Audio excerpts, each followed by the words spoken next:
त्यांच्या मुख्यमंत्र्यांसोबत दोन्ही उपमुख्यमंत्री दोघे वेगवेगळे गेले. खाते वाटपाबद्दल नाराजी आहे बरीचशी आणि चांगली खाती मिळावी, मलाईदार खाती मिळावी यासाठी लॉबिंग पण सुरू असल्याची. एवढं बहुमताचं सरकार हल्ल्यानंतर मंत्रिमंडळाचा विस्तारच 22 दिवसानंतर झाला. आता पोर्टफोलिओला किती दिवस लागतात ते मला माहिती नाही. त्यामुळे हा गोंधळच महाराष्ट्राच्या मंत्रिमंडळात चाललेला आहे आणि ती जनता बघते. गोसेखुर्द प्रकल्पाच्या बाबतीत पाहिलं तर आरक्षण जे दिलेलं होतं, प्रकल्पग्रस्तांचं आरक्षण रद्द केलेलं आहे. त्यामुळे आधी जमिनी गेल्या होत्या प्रकल्पासाठी आणि तरुणांच्या नोकऱ्या सुद्धा गेलेल्या आहेत. 22 गावांच्या पुनर्वसनाचा प्रश्नही अद्याप प्रलंबित आहे. गोसेखुर्द प्रकल्पाचे प्रश्न फार भयानक आहे. CSR वाढतं कारण की 4 पिढ्या संपल्या, गोसेखुर्द पूर्ण व्हायला लागलाय. अजूनही गोसेखुर्द पूर्ण झालेलं नाही आणि म्हणून आम्ही सरकारला वारंवार सांगितलं होतं. मी विधानसभा अध्यक्ष असताना सरकारला त्यावेळेस सूचना केलेल्या होत्या की ज्याप्रमाणे तुमच्या सगळ्या गोष्टीचा CSR वाढतो, मग शेतकऱ्यांच्या जमिनीचा CSR त्यांच्या किमती वाढतात, त्याप्रमाणे त्यांना मोबदला मिळाला पाहिजे.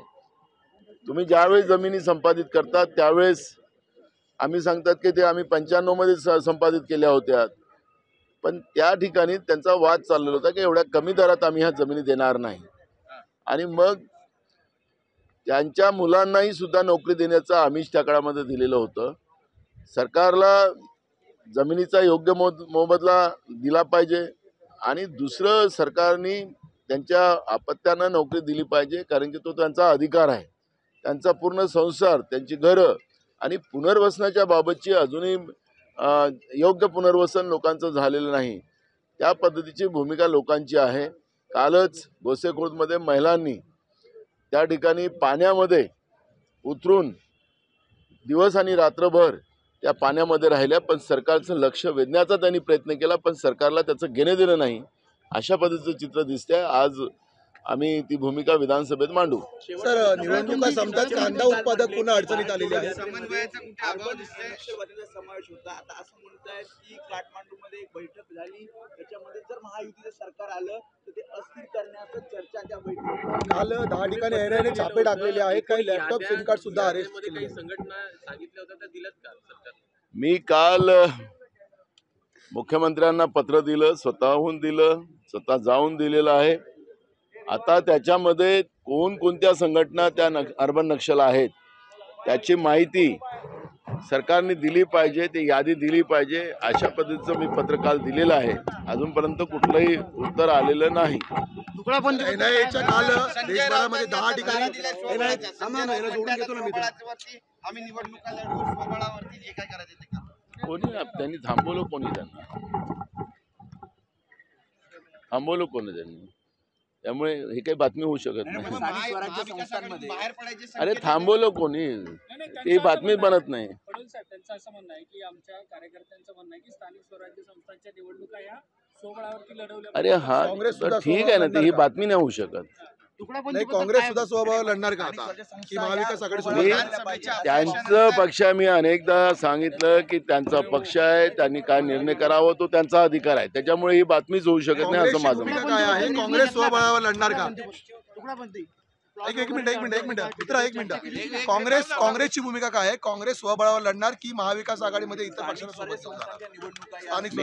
आम्ही मागच्या वेळेसही स्पष्ट केलेलं आहे की स्थानिक कार्यकर्त्यांना विश्वासात घेऊन त्यांच्या मताप्रमाणे स्थानिक स्वराज्य संस्थेच्या निवडणुका घेतल्या जातील.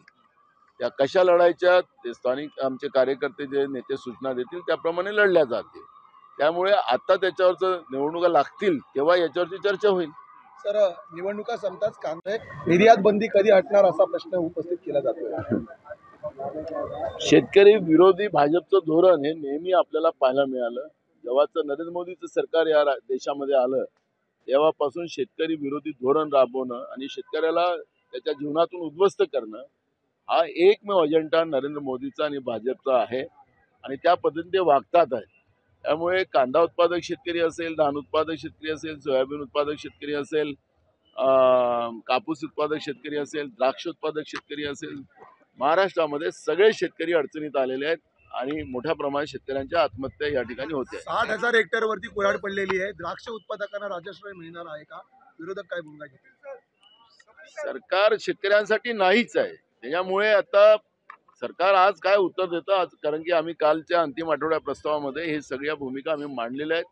त्यामुळे आज सरकार शेतकऱ्यांसाठी काय देते आहे आश्वासन नाही, ती पूर्तता कशी करणार आहे त्या पद्धतीची भूमिका सरकार काय म्हणते त्याच्यावर आमचं लक्ष आहे. माओवादी संघटनांच्या वेगवेगळ्या 10 ठिकाणी छापेमारी झालेली आहे. NIA ची छापेमारी झालेली आहे. त्याच्यामध्ये काही सिम कार्ड लॅपटॉप जप्त केलेले आहेत. देवेंद्र फडणवीस यांच्या वक्तव्याला दुजोरा मिळतोय का NIA च्या छाप्यांमुळे? मला एक कळत नाही की आतंकवाद आणि नक्षलवाद हा आपल्या देशासाठी लागलेली एक कीड आहे आणि ही कीड संपली पाहिजे हे सगळ्याच राजकीय पक्षाचं एकमत आहे. आमच्या पक्षाचे नेते इंदिराजी गांधी असतील, राजीवजी गांधी असतील, त्यांची शहादत यासाठी झालेली आहे. आतंकवादाच्या विरोधात इंदिराजींनी जो काही प्रयत्न केला होता त्यामुळेच इंदिराजीची शहादत झाली. राजीवजीची पण पाहिलं की लिट्टेच्या या घटनेमध्ये श्रीलंकेला आम्ही ज्या पद्धतीनं आमचं बॉर्डरचा देश आहे आणि तिथं तो संरक्षणासाठी आपल्या देशाचं महत्त्वाचं आहे आणि म्हणून त्याही देशाला त्या मदत करण्याच्या याच्यामध्ये राजीवजींची त्यावेळेस शहादत झालेली आहे. त्यामुळे सगळ्या पक्षाचं एकमत आहे. आता नरेंद्र मोदीचं बहुमताचं सरकार आहे, आता तर आता कुबडीचं सरकार आहे. मागच्या वेळेस मोदी सरकार होतं, आता NDA झालं आता ते. तर म्हणून माझा मुद्दा एक असा आहे की या सगळ्या गोष्टी संपुष्टात आल्याच पाहिजेत. आतंकवाद नक्षलवाद हा आमच्या देशासाठी लागलेली कीड आहे, ही कीड संपली पाहिजे. त्याला काही नवीन काय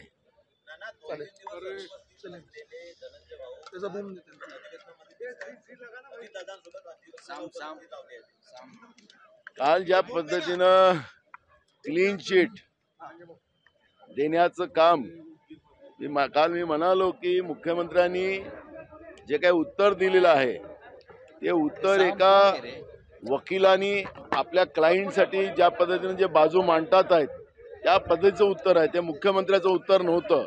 त्यामुळे आता त्यांच्या क्लायंटला त्या ठिकाणी क्लीन चिट मिळालेली आहे, त्यामुळे क्लायंट आलेले आहेत. धन्यवाद सर. अगर आप ये वीडियो YouTube पर देख रहे हैं तो हमारे चैनल को सब्सक्राइब कर बेल आइकन दबाएं और Facebook पर देख रहे हैं तो हमारे पेज को लाइक करें।